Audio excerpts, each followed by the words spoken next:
Good afternoon, parents. This is Mr. McCann, the principal at Willowick Middle School.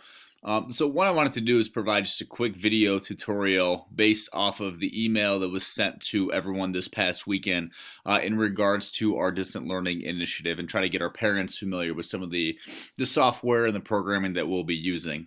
This is especially important with our kids being out for at least 3 weeks. In case you missed it, Governor DeWine did come out on Sunday and say that there is a very good chance that this closure of schools lasts beyond 3 weeks. So it's going to become super important that we really nail down this distant learning initiative, and it's really important that all of you as parents and guardians are up to date and know exactly what's going on. So I kind of just wanted to go through some of the document that was sent out and kind of help you familiarize yourself with this process. So the first thing is looking at number one right here, talking about how kids get logged into Google.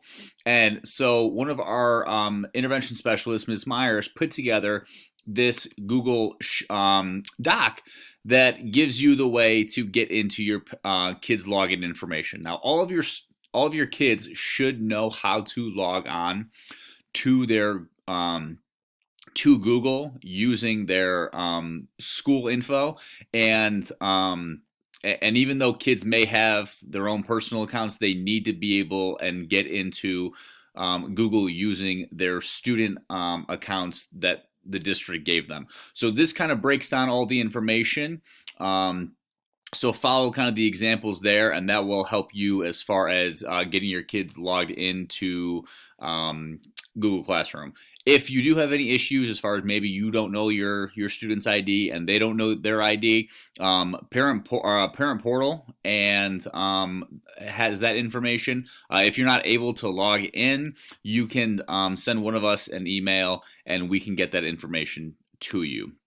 The second thing I wanted to touch upon was looking at Clever. So Clever is a very cool website that we just got into this year. And what Clever is, it's kind of a one-stop shop as far as looking at all of our district apps. So for example, if your child is in computer literacy with Mr. O'Donnell, they might have typing.com assignments. You can get into it right there. All of our kids will be utilizing Google Classroom. We can get right into Google Classroom from Clever. Illuminate is an assessment platform that we use online. A lot of our teachers may be using Illuminate during this stretch, so kids can get into Illuminate from there. So there are just a lot of great resources that you can get to right by utilizing Clever. My Clever screen is a little different than your kids' Clever screen because mine is obviously an adult teacher page, whereas theirs is a student page. So theirs is a lot more geared towards what they need.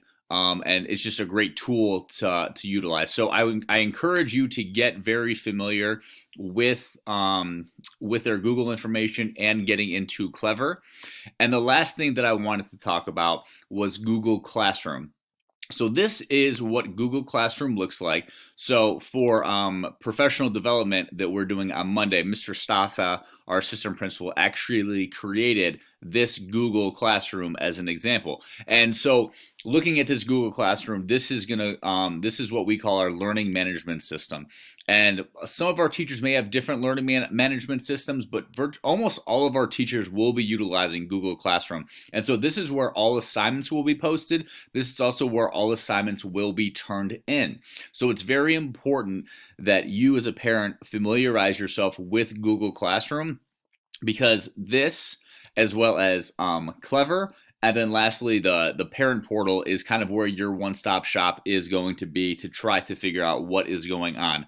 And the last thing that I did want to bring to everyone's attention, and it does seem something small, but I think it really is worth mentioning after going into a lot of our Google Classrooms over this weekend, is you can see right here when your child is logged in is where their icon is, and then it's also up here in the top right as far as their Google account.